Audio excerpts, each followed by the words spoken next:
If you've ever been told you're just introverted, but life still feels like wading through quicksand, this video will finally make sense of it all. I'll show you the autistic traits adults miss and why it's not the same as introversion. Let's go. Welcome, my stars of Orion. Thank you so much for watching. I'm Orion Kelly, that autistic guy. I'm all about providing validation and support for autistic people and their loved ones. Now let's explore the contrast of introversion versus autism and the hidden trait clusters. First up, introvert versus autistic. Now, introversion is mostly about how you recharge after social time, while autism is about how your brain processes the world around you, like the sensory input, the uncertainty, the switching, the rules people expect. Now, an introvert might feel tired after a party, while an autistic adult can be drained by the lights, the noise, the small talk, and any unexpected events, even if we like the people we're with. You may come home wrecked from the overall load, not specifically socializing though with others. So a quick example, your phone rings from an unknown number. Yes, your stomach drops, cold sweat, thoughts race. Do I answer? What is it? What do I say? See, that's not shyness. That's uncertainty plus switching plus sensory spikes colliding at once. So let's do some hidden traits. The 5 hidden trait clusters. You'll get a trait, a practical example, a translation for loved ones, and a micro tool you can use. So trait number 1, social communication. We communicate to clarify and solve. Tone and subtext can be secondary.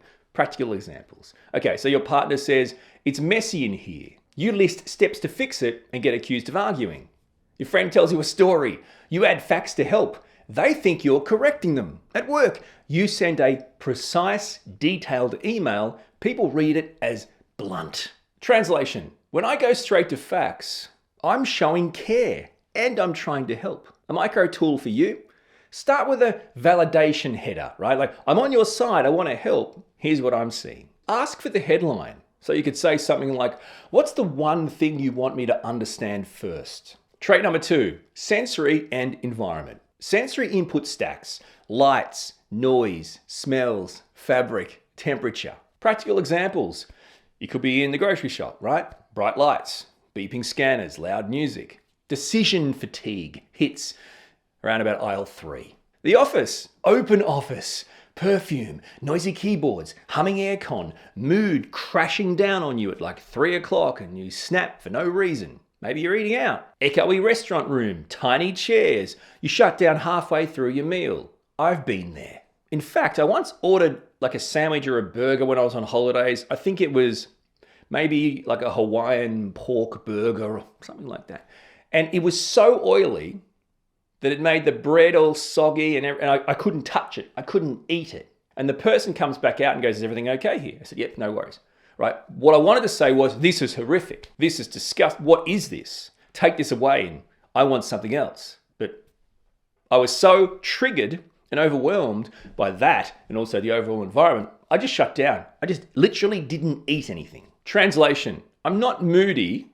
I'm overloaded. A micro tool could be a 30-second reset. Just step outside. Lower the room brightness. Slow breaths. Name 5 things you can see or touch to come back to a baseline, to ground yourself. Maybe have a kit. Keep a small go-to kit of things like sunglasses, some sort of soft layer, water. Items that lower sensory friction without drawing too much attention to yourself, because then that anxiety around that triggers you further. In fact, let's do this. Just pause for 10 seconds. What's one thing in your space right now that you could dim or remove? Do it. If there's something in your space that's triggering you, fix it. Alter it. Simply doing that will show you that this is something you can do more than once. You can do forever.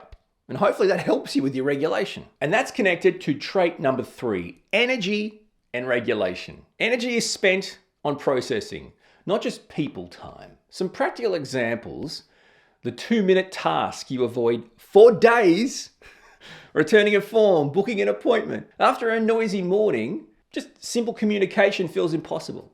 You may finish complex work, then freeze at send because your brain wants it absolutely perfect. Translation: that task triggers uncertainty and our perfection rules and switching cost, one to the other. A micro tool, one square start. Shrink the task to a visible square. Open the document, write the subject line only, put the form on the desk, stop there if needed. Momentum often does the rest. Have you experienced that? You put something off, put something off, put something off. Then if you can, and I always talk about this, shrink it to small bite-sized tasks. Just one thing. Have you often found that you do that and then an hour later you've made 20 steps further because the momentum of it does the rest. Rather than forcing yourself or triggering demand avoidance, you simply try one small step. And in doing that, you move on to the next step and the next step and the next step, and you don't even realize it. Momentum, my friends, is your friend. A micro tool, have a switching ramp so you can actually say things out loud. Okay, so I'm closing this. Next step is the form.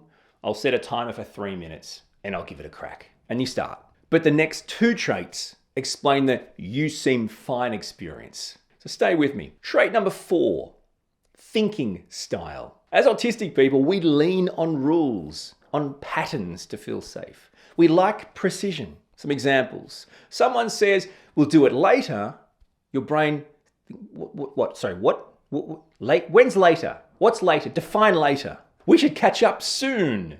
What is that? That's an open, unresolved loop. I can't file that. Vague requests at work.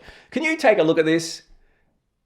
An instant surge of stress. Can you take a look? What do you, so that's it. Once I can visually see it, I'm done. Translation: vague equals an unresolved loop equals stress.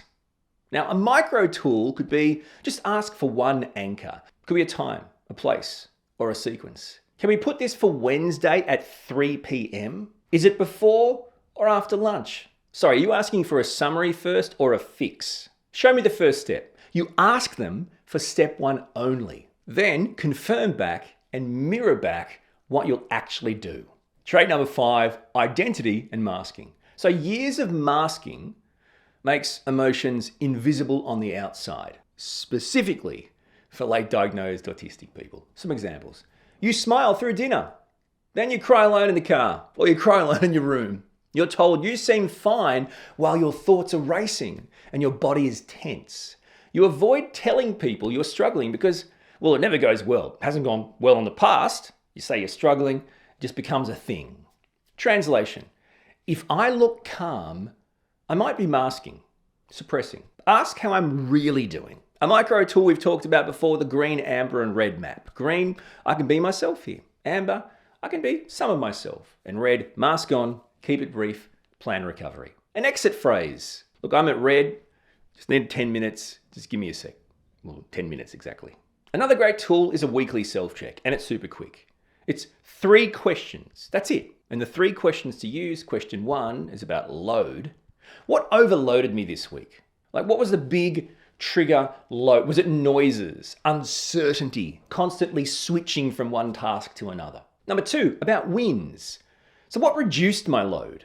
Think about that. What made things better? A clear plan, a quiet space, single tasks. In question 3, 1 change. What's one tweak from everything I've learned I can try next week? Anchor time, reducing triggers, 1 square start. Write down 1 change you can do right now. Do it if you want to. Ball's in your court. If these traits feel like home, you're not broken. You could be autistic. And which one of the traits hits home for you? Is it the social, the sensory, the energy, the thinking, the masking? Put it in the comments below. And to learn more, check out my playlist, Autistic Traits for Adults.